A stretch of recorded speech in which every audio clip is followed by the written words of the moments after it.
संत इस धरती पर आते हैं, हम भी इस धरती पर आते हैं, परंतु संत का जन्म उस दिन होता है जिस दिन आत्म साक्षात्कार होता। और आत्म साक्षात्कार इस दुनिया में हम सब लोग आते हैं, सब लोग जीते हैं, सब लोग खाना खाते हैं, परंतु अपने से मिलने का समय हमें कहीं नहीं रहता। स्वामी रामतीर्थ के बारे में कहा जाता है कि जब जापान गए तो एक मछुआरे को उन्होंने देखा, मछुआरा मछलियां पकड़ रहा है। स्वामी जी ने कहा क्या छोटा मोटा धंधा कर रहा है, चल आ तुझे आज एक बड़ी मछली पकड़नी सिखाऊं। बड़ी मछली यानी प्रभु के पास तेरे को ले जाऊं, प्रभु के दर्शन कराऊं, आज तेरे को बड़ी मछली पकड़वा। मछुआरे ने मुड़कर देखा, एक स्वामी खड़े हैं, स्वामी का तेज है, स्वामी के साथ चलने के लिए तत्पर हो। जब स्वामी जी उसको लेकर चले तो पीछे पीछे से उसके गांव के लोग आए। हम भी जब किसी अच्छे कार्य के लिए जाते हैं तो रास्ते में फोन आता है बीवी का कि जल्दी आ जाना, खाना खाने का समय है। घर से बच्चों का फोन आता है कि मेरी कॉपी लेते आना। ऐसे ही उसको भी समझ में आया, घर से बुलाया वापस कि तेरे पिताजी का देहांत हो गया, तो जल्दी आ। और वो जैसे ही मुड़ा, स्वामी जी ने उसका हाथ पकड़ा और उसे कहा कि गांव में मुर्दे बहुत हैं, मुर्दे को दफना देंगे, तू मेरे साथ चल। यानी यदि हम इस जीवन में आत्म साक्षात्कार ना कर पाए तो हम उस मुर्दे के बराबर हैं जिसकी चर्चा स्वामी रामतीर्थ ने। और इसलिए यदि हम वाक्य में ही जीवन जीना चाहते हैं, जिंदा रहना चाहते हैं, जीवन जीने की कला चाहते हैं और अपने जीवन को हमेशा उल्लास से, उत्साह से और उमंग से भरे रहने देना चाहते हैं। अभी हमने बापू जी का जन्म दिवस कितने उल्लास से मनाया, कितने उत्साह से मनाया, कितनी उमंग थी, कितनी आतिशबाजी थी। परंतु ये अवस्था क्षणभंगुर न रह जाए, ये अवस्था सनातन बन जाए, ये अवस्था शाश्वत बन जाए, वही आत्म साक्षात्कार है। ये आत्म साक्षात्कार से हमें समझ। परंतु इस जीवन में आकर कुछ लोग ही आसाराम बापू बन सके, कुछ लोग ही मीरा बन पाए, कुछ लोग ही नानक बन पाए, कुछ लोग ही कबीर बन पाए, कुछ लोग ही मीरा बन पाए, परंतु हम सब ऐसा क्यों नहीं कर पाए? सबसे बड़ा प्रश्न ये है कि हम सब ऐसा क्यों नहीं कर पाए? हम सब ऐसा इसलिए नहीं कर पाए क्योंकि हमने अपनी संस्कृति को भुला दिया, हमने अपने संस्कारों को भुला दिया, हमने अपनी सभ्यता को भुला दिया। और जब जब किसी भी सभ्यता में, किसी भी मानवता में संस्कृति का विकार होता है, सभ्यता का विकार होता है, तब तक वो मानवता भौतिकता में तो शिखर की ऊंचाइयों पर जा सकती है, परंतु आध्यात्मिकता के मामले में 0/0। स्वामी रामतीर्थ का ही प्रसंग दोबारा बताता हूं आपको। स्वामी रामतीर्थ जापान में ही थे।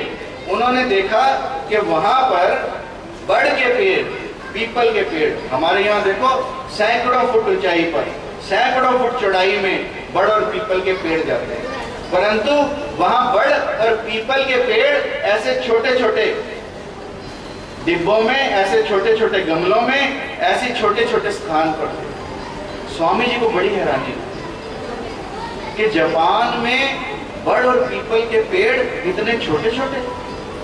बड़ी उत्सुकता हुई मन में।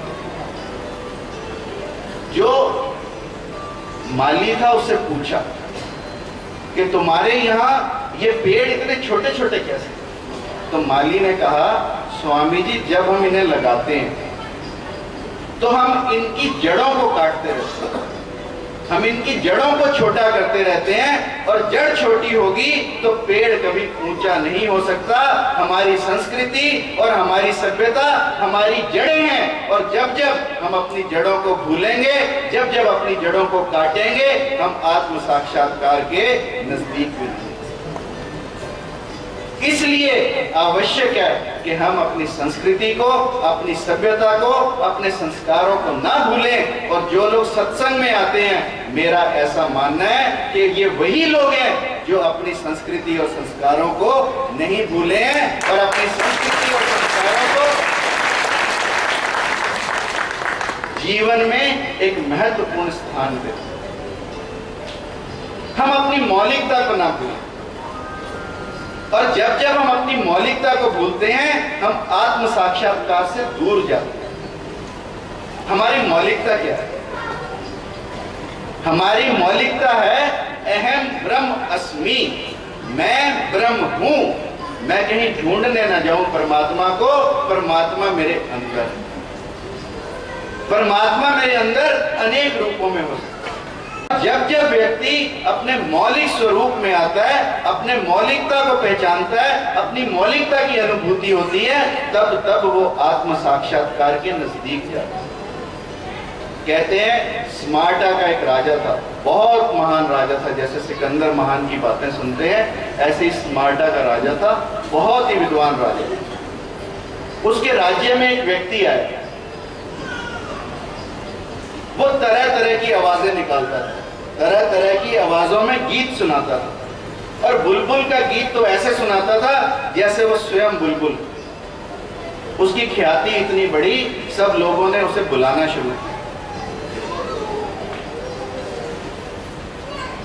और उसको ये उम्मीद थी कि तेरी इतनी ख्याति है, राजा तुझे सम्मानित करेगा। जब जब हमारी ख्याति बढ़ती है, हम सोचते हैं कि राजा लोग हमें सम्मानित करें, और वहीं हम भूल कर बैठे। और जब वो राजा के दरबार में गया और राजा ने कहा, बता तो तेरी क्या खूबी है? उसने कहा, महाराज मैं बुलबुल की आवाज में बहुत ही सुरीला गीत गा सकता। राजा ने कहा कि मुझे बुलबुल का गीत नहीं सुना, तेरा अपना क्या है वो मुझे सुना। तो इसलिए आत्म साक्षात्कार के माध्यम से हम ये जानते हैं कि हमारा अपना क्या है। निश्चित रूप से ये हड्डियां, ये शरीर, ये मांस, ये मज्जा हमारा नहीं हो सकता, ये नश्वर है। फिर हमारे अंदर अनश्वर क्या है? हमारे अंदर अनश्वर है हमारी आत्मा, और उस आत्मा के दर्शन करना ही साक्षात्कार है। इसलिए सबसे पहली चीज कि हम अपनी मौलिकता को ना भूलें, हम अपने आप को याद रखें। यदि हम अपने आप को याद रखेंगे तो उस परमात्मा को भी याद रखेंगे, उन संतों को भी याद रखेंगे जो मार्ग बनते हैं हमें प्रभु के पास ले जाने का। और आज बड़ी खुशी का विषय है कि हम अपने बापूजी का साक्षात्कार दिवस